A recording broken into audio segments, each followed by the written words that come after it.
ওই এসব কি করছো? ওষুধ কিসের ওষুধ? গ্যাস, অম্বল, গলা বুক জ্বালা, ছোঁয়া ছোঁয়া, ঢেকুর, বদহজম, চোখ মুখ জ্বালা, পেশাবে গেঁজা, ফেলিপি দেওয়া হবে, ঘুমলি দেখতে পাবে, মুরলি গেঁজা হবে, আরো নানান সতের ওষুধ আছে। আপনাদের কি সমস্যা হয়েছে দেখি বলুন। আমাদের শরীর গন্ডগোল। শরীর গন্ডগোল? কি গন্ডগোল বলবে তো, বলতে হবে তো, না বললে। পায়খানা পরিষ্কার আপনার চেম্বারটা কোথায়? আমার চেম্বার অনেক জায়গা আছে, বীরভূম, বাঁকুড়া, মেদিনীপুর, দক্ষিণ দিনাজপুর, মুর্শিদাবাদ, বাঁকুড়া, অনেক জায়গা আছে। আপনাদের এখন সমস্যার জন্য আছে কি, মানে একবেলা খাচ্ছ আর একবেলা খিদে হচ্ছে না, তাই তো? তাহলে তোমার তো গ্যাস, অম্বল, গোলাপুর জেলা সব রকমের আছে। আর যে ওষুধটা দিচ্ছি দেখবে, রাতে 3.5 খান ভরি আপনি ঠান্ডা জলে খেয়ে নেবেন, ভোর 3:45 উঠবে, দেখবে আপনার মানে হঠাৎ করে 3.5 কিলো হেগে ফেলবে।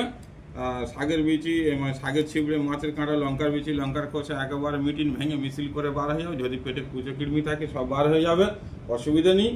আর আপনার ওই বেতার গুচি ডায়মন্ড নদীকে পড়বে, ঠিক আছে? তারপরে তুমি চিনি দিয়ে পান্তা খেয়ে নাও, 2-3 দিন পরে আবার ফের 3টে বড়ি খেয়ে নেবে, অসুবিধা নেই। এবছরের মতন মামলা ডিসমিস, বেতার গুচি ডায়মন্ড নদীকে পড়বে, অসুবিধা নেই, ঠিক আছে?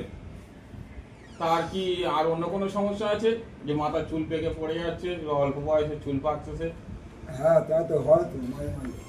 হ্যাঁ, মাঝে মাঝে হয়। হ্যাঁ, মিন্টু ডাক্তারবাবু, আমার বলো। দাড়ি পেকে যাচ্ছে, কি হবে? ওই পেটের গরমে সব সমস্যাগুলো হয়, বুঝতে পারছো? মানে আমার কি ওষুধ দেবেন?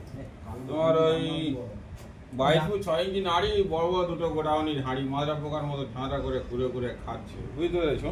তাই জন্যই তোমার একবেলা খাচ্ছ আর একবেলা অরুচি, গলাটা বুক জ্বালা করছে, চোঁয়া চোঁয়া, ঢেকুর, বদহজম হচ্ছে।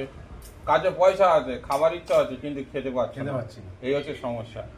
ঠিক আছে, ওষুধ দিয়ে দিচ্ছি আপনার, 3 ফোঁটা করে খাবেন, রাতে 1 কাপ জলের সাথে এটা খেয়ে নেবে, অসুবিধা নেই, ঠিক আছে? আর কিছু দেবে না? না, আর ওই একটা ওষুধই, তাই কাবি, খেয়ে দেখো না। আর গালতে গ্যাস হচ্ছে আমার। গালতে গ্যাস বেরোলে তো কাঁচা পেঁয়াজ খাওনি, না কাঁচা পেঁয়াজটা এই খাবে না, দেখে না ভালো করে, স্যাম্পলটা দেখে না, তোমার দেবো না, এটা তোমার দেবো না, কিন্তু এটা তুমি দেখো না, এই কাঁচা পেঁয়াজ খাবে না রাতে।